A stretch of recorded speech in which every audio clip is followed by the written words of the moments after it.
C'est toujours une joie d'être au milieu de vous. J'aimerais que notre réflexion porte sur la croix. Effectivement, nous sommes très proches de la fête de Pâques et je pense qu'il est grandement nécessaire de se préparer, je dirais peut-être même tous les jours, on devrait se préparer à renouveler notre engagement vers le Seigneur et recomprendre tout à nouveau le sens de la croix pour nous. Mais ce matin, j'aimerais que nous puissions de nouveau, un texte que vous connaissez, que nous pourrons de nouveau prendre et explorer, c'est dans l'évangile de Jean, le chapitre 12, les versets 20 à 26. Le thème de ma prédication de ce matin sera la crucifixion comme glorification. Jean 12, 20 à 26, je la lis dans le texte de la colombe, la Bible à la colombe. Plus tard, je lirai dans une autre version, celle de la Nouvelle Bible seconde. Il y avait quelques Grecs parmi les gens qui étaient montés pour adorer pendant la fête. Ils s'approchèrent de Philippe de Bethsaïda en Galilée et lui demandèrent « Seigneur, nous voudrions voir Jésus. » Philippe alla le dire à André, puis André et Philippe allèrent le dire à Jésus. Jésus leur répondit « L'heure est venue où le Fils de l'homme doit être glorifié. En vérité, je vous le dis, si le grain de blé ne tombe en terre et ne meurt, il reste seul. Mais s'il meurt, il porte beaucoup de fruits. Celui qui aime sa vie la perd. Celui qui a de la haine pour sa vie dans ce monde la conservera dans la vie éternelle. Si quelqu'un me sert, qu'il me suive, et là où je suis, et là aussi sera mon serviteur. Si quelqu'un me sert, le Père l'honorera.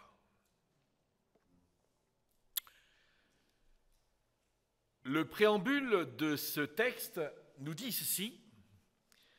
Il y avait quelques Grecs parmi les gens qui étaient montés pour adorer pendant la fête. En fait, que font-ils? Que sont-ils ces gens? Que font-ils à Jérusalem? Tout simplement, en fait, il s'agit de fêter une des trois grandes fêtes de pèlerinage.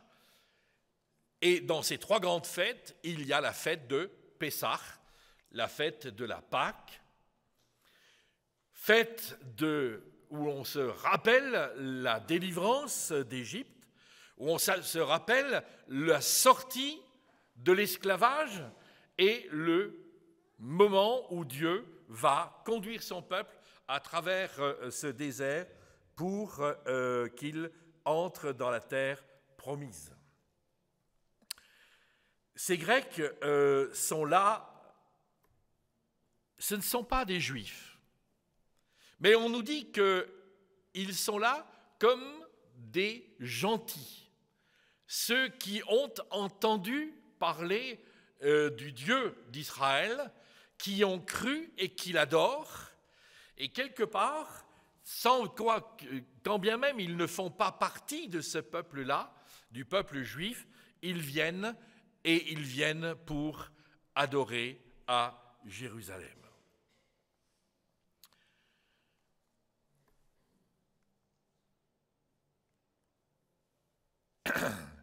S'étant approché de Philippe, est-ce que vous connaissez un Philippe dans la salle? Apparemment oui. Qui était de Bethsaïda en Galilée, il lui demandait « Seigneur, nous voudrions voir Jésus. » Vous savez, dans la parole de Dieu, il n'y a rien il n'y a rien qui soit anodin, il n'y a rien qui soit là par hasard, il n'y a rien qui puisse être bougé. Ces Grecs vont vers Philippe parce que Philippe, en fait,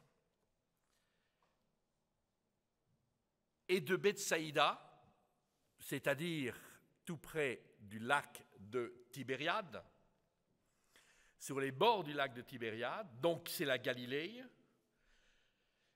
Mais non seulement il y a cela, mais en fait, il faut savoir que Philippos, que nous avons traduit par Philippe, André, que nous avons traduit par Andreas, que nous avons traduit par André, sont deux prénoms grecs. Quoique les deux soient juifs.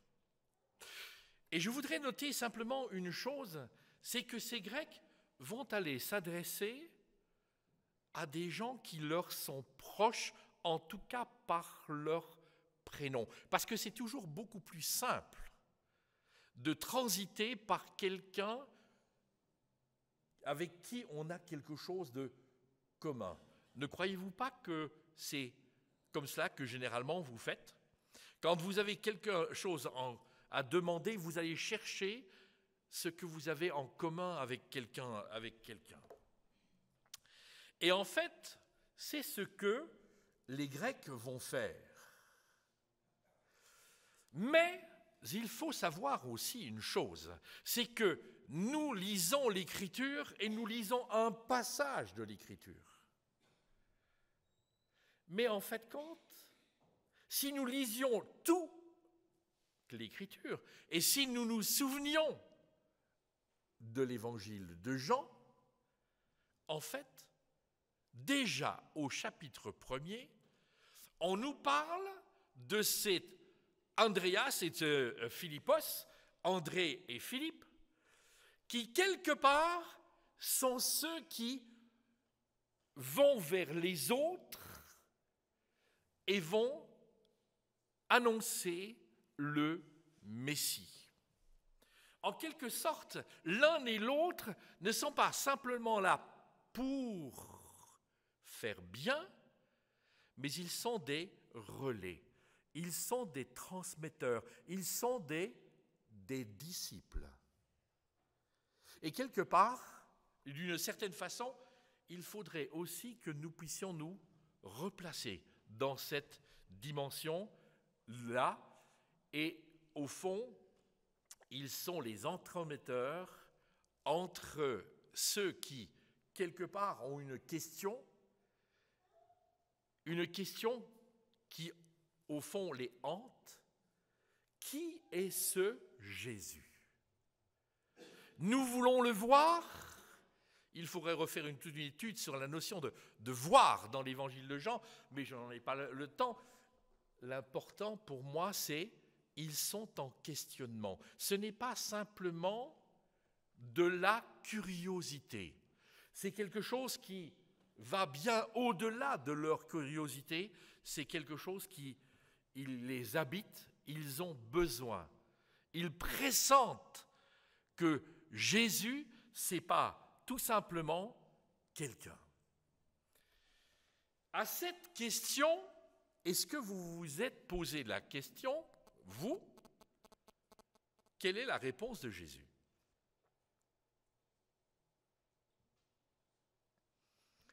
Quelle est la réponse de Jésus ? Il y a une question que vient de poser les Grecs à Philippe et André. André vient et Philippe poser la question à Jésus. Quelle va être la réponse ? Eh bien, il n'y a pas de réponse. Il n'y a pas de réponse écrite. Il n'y a pas une réponse directe à la question que se posent ces Grecs. Mais comme si c'était une planche d'un tremplin Jésus va utiliser cette question pour entrer dans une autre problématique, celle, en fait, compte qu'il désire véritablement amener. C'est tout simplement que Jésus a prêché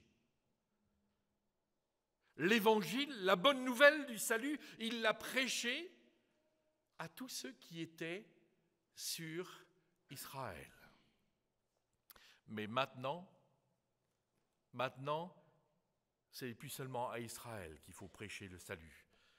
Le salut, il doit parvenir jusqu'aux confins de la terre. Le salut doit être ce qui va rejoindre les uns et les autres. Tout le monde en dehors d'Israël doit être et doit connaître cette bonne nouvelle du salut de Jésus-Christ. Et Jésus va répondre d'une façon un peu anachronique. L'heure est venue où le Fils de l'homme doit être glorifié. Qu'est-ce que l'heure ? Voilà encore une thématique que l'on pourrait suivre dans l'évangile de Jean. Déjà au chapitre 2, lorsqu'il s'adresse à sa mère, Jésus dit « Mon heure n'est pas encore venue ». L'heure, c'est quoi dans l'évangile de Jean ? L'heure dans l'évangile de Jean, c'est une heure bien spécifique, une heure bien particulière. Cette heure, c'est quoi ? En fin de compte, cette heure, c'est l'heure de la crucifixion.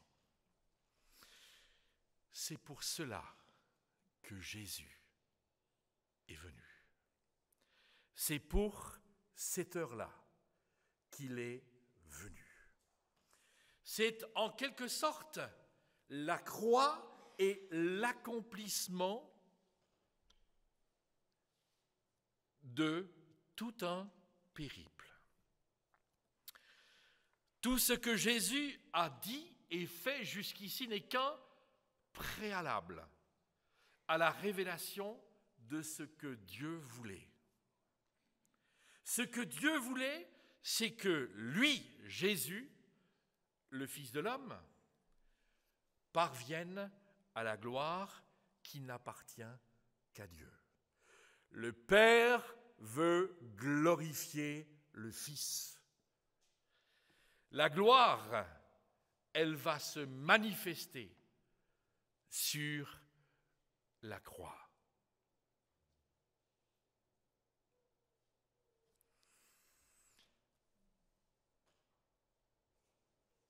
Et c'est ainsi que Jésus va arriver à dire ce verset. En vérité, je vous le dis, si le grain de blé qui tombe en terre ne meurt pas, il reste seul. Mais s'il meurt, il porte beaucoup de fruits. La première des questions que nous pourrions nous poser, à savoir, de qui parle-t-il ? Ce grain de blé, qui est-il ? Qui est-il ? Eh bien, dans l'évangile de Jean, la réponse n'est pas aussi facile que nous croyons. Car, en fin de compte, la façon dont nous est rapportée la conversation de Jésus va nous amener à ce que le grain de blé, c'est clair, c'est très clair, c'est Jésus lui-même. Mais Jésus va parler et va annoncer sa crucifixion, il va annoncer la mort par sa mort,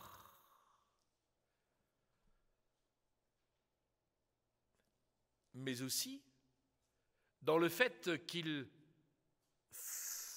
faille qu'il meure pour porter du fruit, il annonce également sa résurrection. Mort et résurrection sont liés dans ce texte, mais est-ce que c'est seulement, en fait, compte de Jésus dont il est question?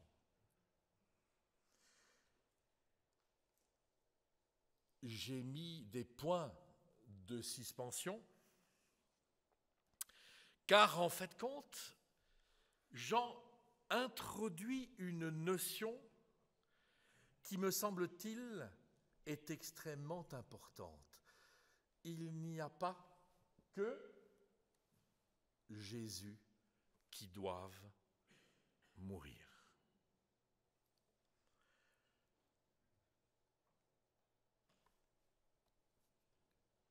Verset 25, « Celui qui tient à sa vie la perd, celui qui déteste sa vie dans ce monde la gardera pour la vie éternelle. »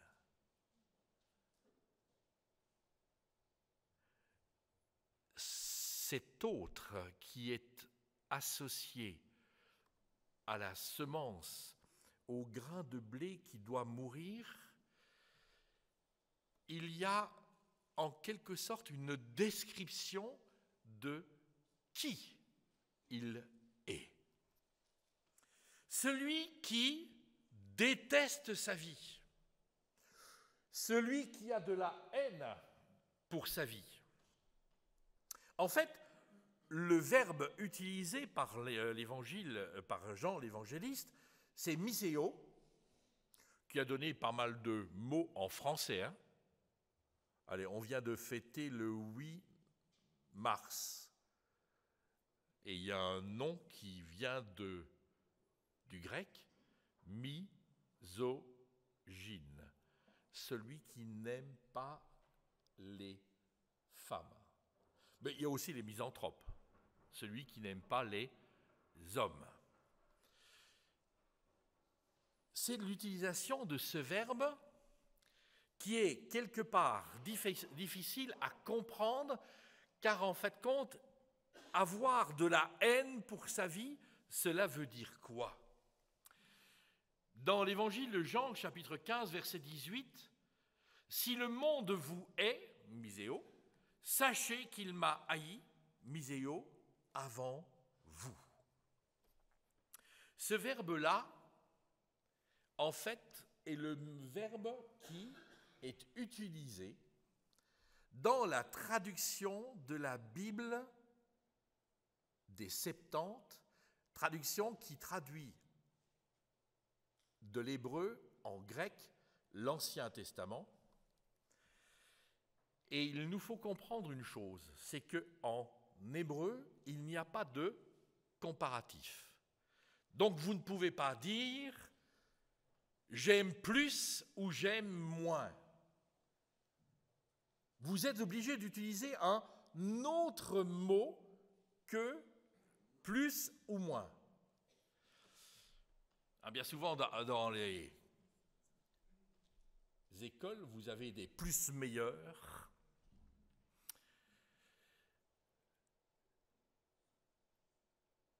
Le comparatif n'existe pas en hébreu, et lorsque l'on va traduire Deutéronome chapitre 21 verset 15, « Si un homme qui a deux femmes aime l'une et n'aime pas l'autre », c'est le même verbe miséo qui va être utilisé dans ce cas-là.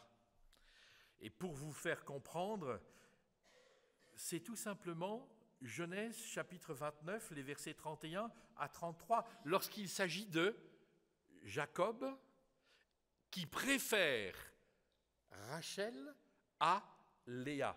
Il n'a pas de haine pour Léa, mais c'est clair, et d'ailleurs ça se montrera, il le montrera, c'est que son amour pour Rachel dépasse l'amour qu'il a pour Léa. Et donc, au fond, permettez que je traduise cela comme cela, celui qui se préfère lui-même se perd, mais celui qui ne se préfère pas en ce monde se gardera pour la vie éternelle. La semence qui doit mourir, c'est effectivement, nous l'avons déjà dit, Jésus et moi.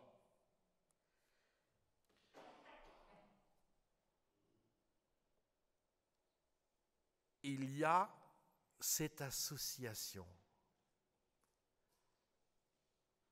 où il faut que nous puissions faire une croix sur nous-mêmes. Et cela n'est pas une chose facile à réaliser. C'est très simple de le dire, c'est plus compliqué de le réaliser. Tout à fait dernièrement, dans les dernières semaines, un magazine, un hebdomadaire, dont je ne citerai pas le nom, puisqu'il s'agit du Vif, a mis en couverture « Devenir narcissique ». Pourquoi c'est salutaire? Les Belges s'aiment-ils assez? C'était la question, et c'était en fait compte le débat qu'il y avait à l'intérieur de cet hebdomadaire. Il y avait à boire, il y avait à manger, mais il y a surtout une chose. C'est qu'en fait compte, la personne qui écrit, quand elle attaque la théologie, elle l'attaque toujours à travers une connaissance, me semble-t-il, assez réduite de saint Thomas d'Aquin, mais elle ne connaît pas effectivement l'Évangile, elle ne connaît pas ce qui est écrit dans l'Évangile. Car en fait compte, être narcissique. Moi, je me rappelle d'un temps que les plus jeunes n'ont pas connu, celui de Dutronc, quoi qu'il soit toujours en vie, et sa chanson « Et moi, et moi, et moi ». 1 milliard de petits Chinois, ça a augmenté depuis lors, et moi, et moi, et moi. C'est ainsi que, en fait compte, il y a toute cette notion du « moi ». Sommes-nous et devons-nous devenir plus narcissiques? Est-ce que nous devons nous aimer plus? Aimer plus notre moi?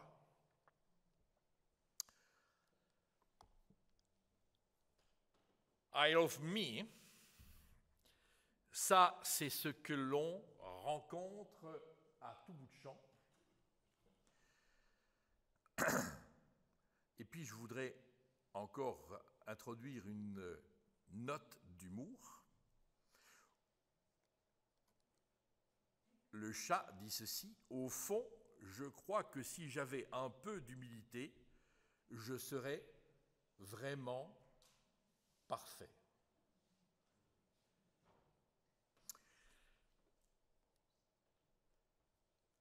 Au fond, l'ego, moi.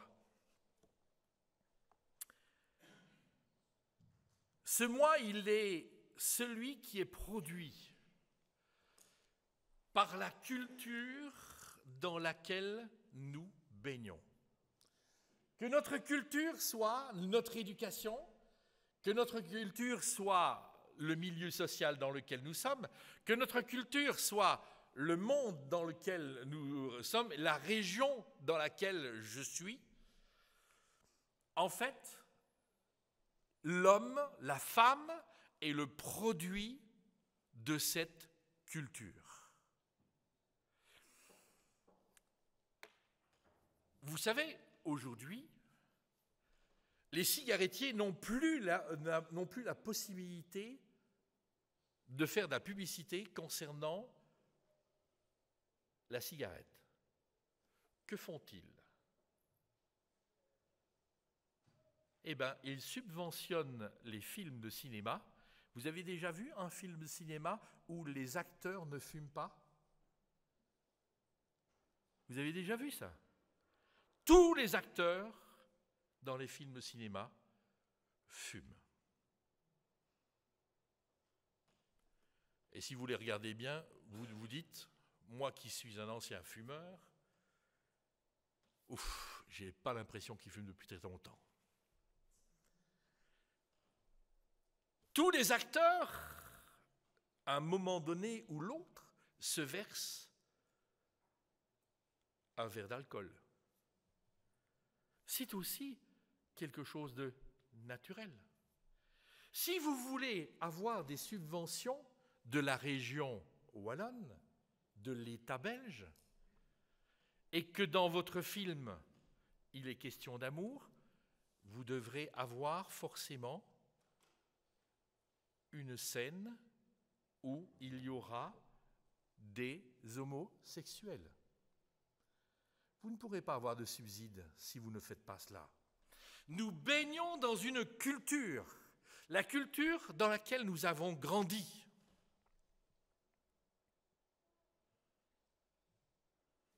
Moi, mon éducation, si tu ne corriges pas ta façon d'être, tu auras la fessée. Ouh! Impossible. On ne peut plus. Et puis vous regardez sur les sites, Yakapa, par exemple, eh bien, en fait compte, la fessée, bah oui, peut-être bien.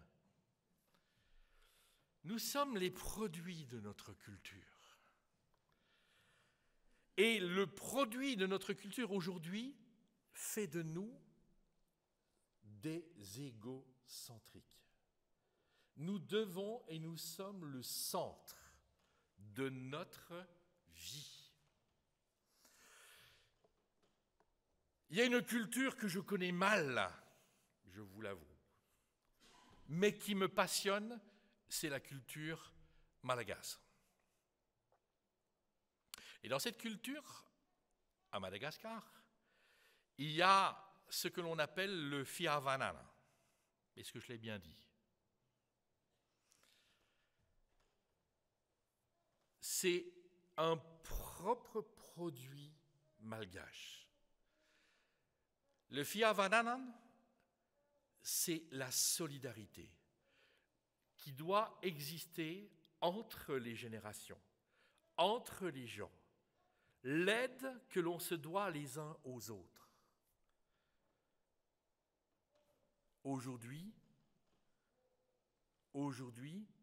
cela disparaît, à tel point qu'il y a même des Malgaches qui ne savent plus ce que c'est.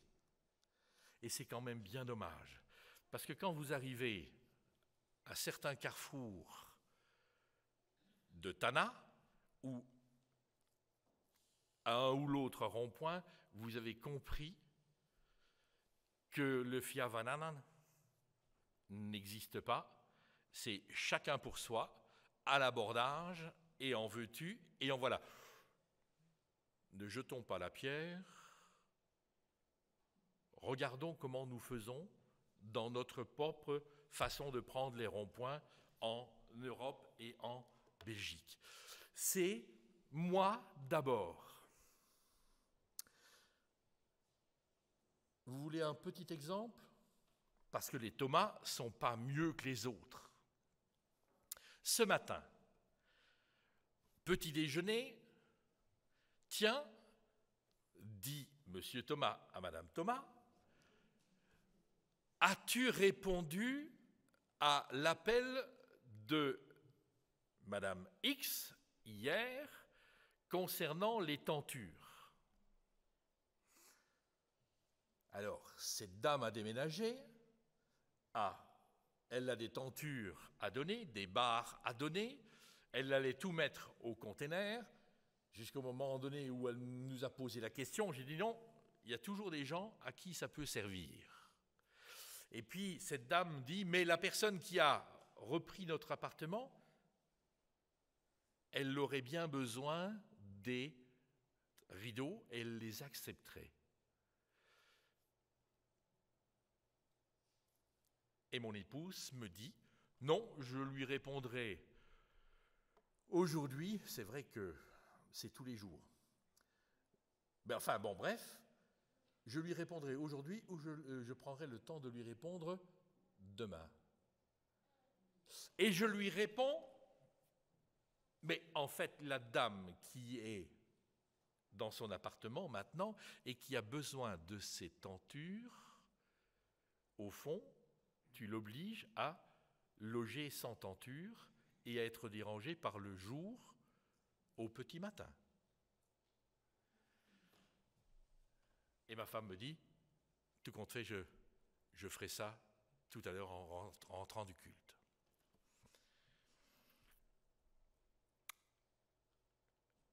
Ma femme a pensé à elle, n'a pas pensé aux autres. Et puis, il y a une petite voix en moi qui dit, et toi, tu étais au courant de l'appel? Pourquoi est-ce que tu ne l'as pas fait? Parce que je n'aime pas téléphoner.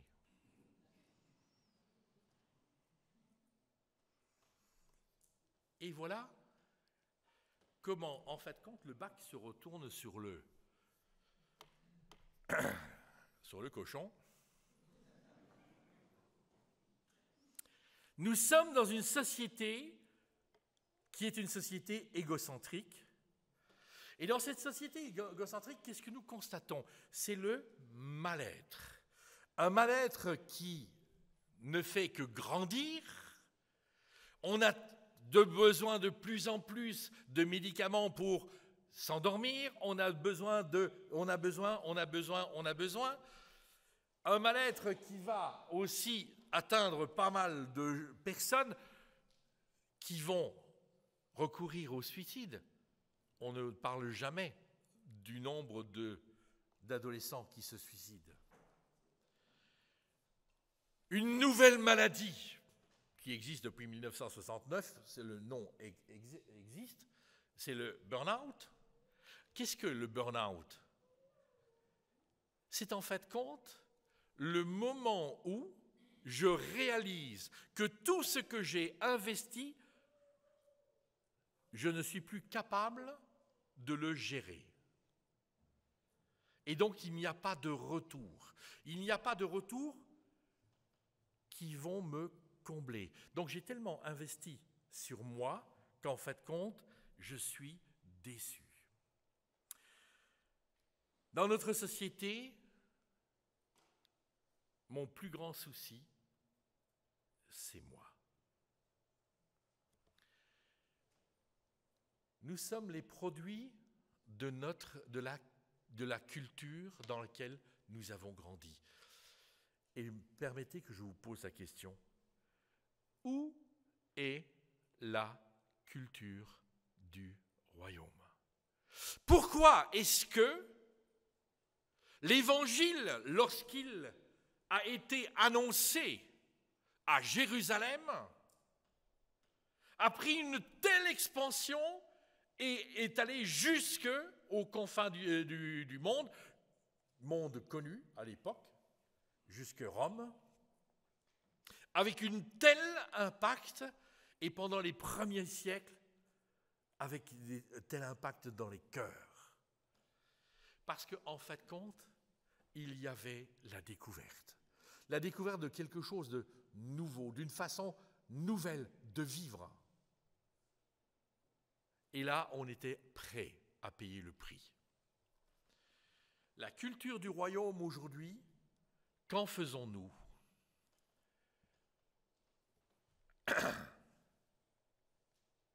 Hop, j'ai été trop vite. Si quelqu'un veut me servir, dit Jésus, qu'il me suive. Et là où moi je suis, là aussi sera mon serviteur. Si quelqu'un veut me servir, c'est le Père qui l'honorera. Jésus a montré le chemin. Jésus a ouvert le chemin.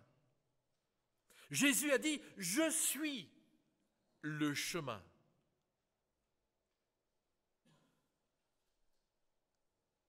Si nous voulons bien comprendre ce qu'il nous dit, ce chemin, il est ouvert à tous ceux qui croient en Jésus. Tous ceux qui cherchent un sens à leur vie. Tous ceux qui, en fin de compte, désirent quelque part faire une croix sur leur moi. Leur moi revanchard, le moi orgueilleux, le moi qui ne désire qu'une chose, c'est toujours être en premier. Celui qui désire être servi en premier. Le moi idolâtre. Jésus nous a montré le chemin. Alors il ne s'agit pas, quelque part, d'en arriver à dire « je ne suis rien ». Je ne sais pas si vous avez déjà remarqué, mais combien de fois est-ce que j'ai rencontré des gens qui me disaient « oh, moi je ne suis rien ». Wow. Ils faisaient preuve d'une humilité extraordinaire. Et quand vous lui disiez « mais oui, c'est vrai que tout compte fait, tu n'es rien, tu ne sers à rien », waouh! Tout à coup, c'était comme une surprise qui sortait d'une boîte. Mais si je suis quelqu'un, pourquoi tu as dit que tu n'étais rien? Nous sommes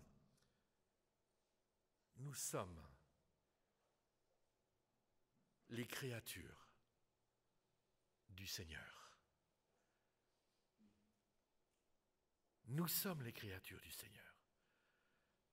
Jésus a donné sa vie. Est-ce qu'il a donné sa vie pour rien? Est-ce que Jésus a donné sa vie pour rien? Non, Jésus a donné sa vie pour toi, mon frère, pour toi, ma sœur, parce que tu as de l'importance pour lui, parce que le Père t'aime d'un amour éternel, que son projet de salut pour toi est un projet qu'il a déjà dans son cœur avant la fondation du monde. Tu es quelqu'un. Tu n'es pas simplement anodin. Tu es quelqu'un d'extraordinaire pour le Seigneur. Et c'est pour toi, mon frère, ma sœur, pour moi, que Jésus est mort. Afin que nous montrant le chemin, nous puissions en arriver à dire, ce n'est pas ce moi idolâtre qui compte. Celui-là, je l'abandonne à la croix. Mais je veux me mettre au service du Seigneur. Service de louange, service d'adoration. Il sera mon Seigneur et mon Sauveur. Combien de fois est-ce que nous disons Seigneur et que nous ne respectons pas sa seigneurie pour en faire n'importe quoi? Jésus est mon Sauveur, il est aussi mon Seigneur, c'est lui qui règne et qui doit régner dans notre vie. Je termine. De qui est-on le serviteur? De Christ ou de soi-même? Le service du moi revient à manquer sa vie. Mais servir le Christ, le suivre sur un chemin qui n'est pas celui que le monde propose, mais celui que Dieu ouvre, ce n'est pas seulement réussir sa vie, mais c'est accéder à l'éternité. La gloire, ce n'est pas d'être cité dans les médias. Vous avez eu les grandes entrées fracassantes de Johnny Hallyday. C'était la gloire. Moi, ce n'est pas de cette gloire-là que je désire aujourd'hui. Mais c'est entrer dans la gloire du Père, là où le Fils est, et recevoir ainsi ce que Dieu m'a promis.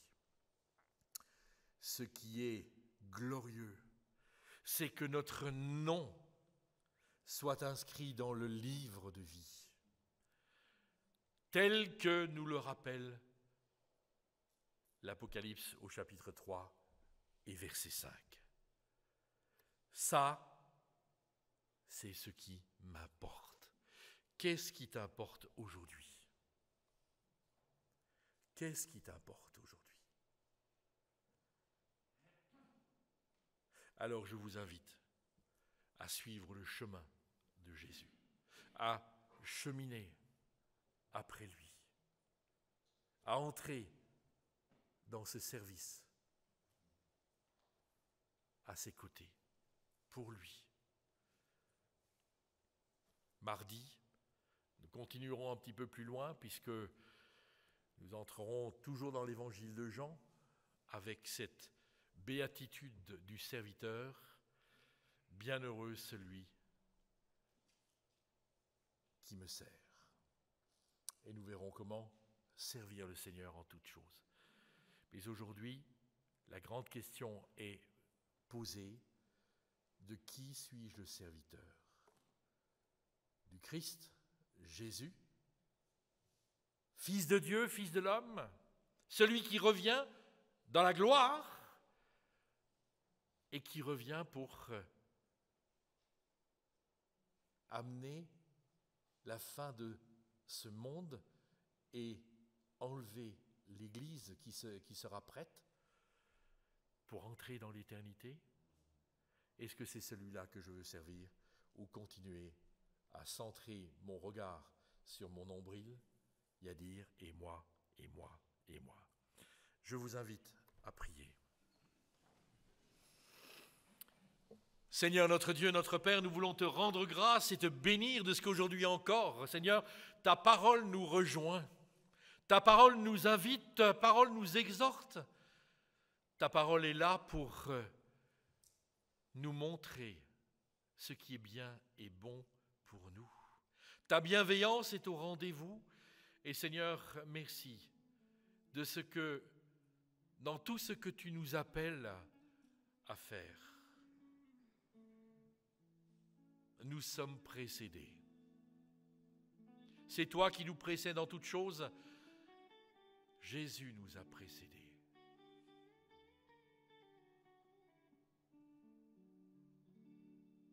Et nous avons vu. Et nous avons entendu.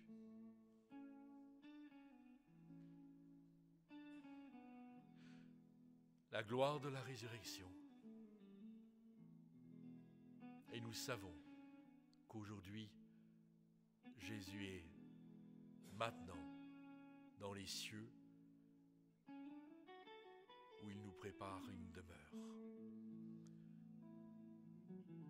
Seigneur, nous voici.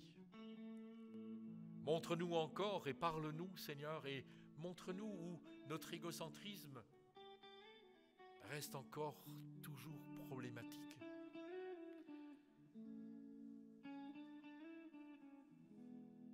Où nous faisons, où nous disons parfois des choses, croyant te servir, mais en fait compte, notre service n'est un service que de nous-mêmes. C'était pour la gloire de notre nom que nous faisions tout. Montre-nous, Seigneur, les failles dans notre service. Éclaire-nous,